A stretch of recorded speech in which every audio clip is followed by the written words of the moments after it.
Hello বন্ধুরা, আশা করি সকলে ভালো আছে। চলো 163 নম্বর পেজটা কী আছে দেখো।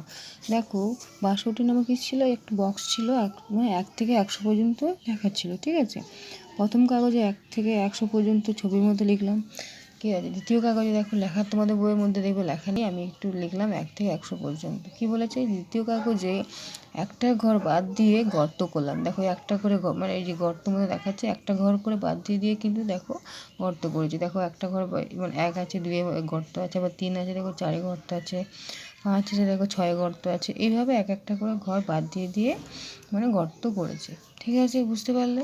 তোমাদের বই দেখবে 1 থেকে 100 লেখা নেই, কিন্তু 1 থেকে 100 পর্যন্ত লিখতে হবে, তবে তো 1 থেকে তুমি বাদ দিয়ে করতে পারবো, গর্ত বলেই দিয়েছে। তারপর দেখো তৃতীয় কাগজ কী আছে, দেখো তৃতীয় কাগজে 2টো ঘর বাদ দিয়ে গর্ত করলাম।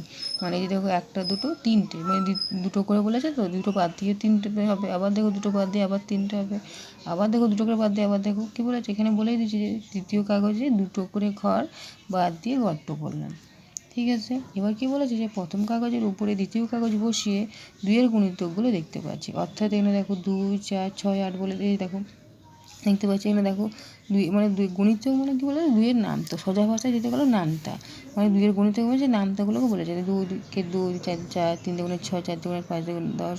এইভাবে যত 2-এর আছে সব 2-এর এগুলোকে জাস্ট বসানো আছে, 2-এর, 6-এর, 8-এর। আশা করি বুঝতে পারছো।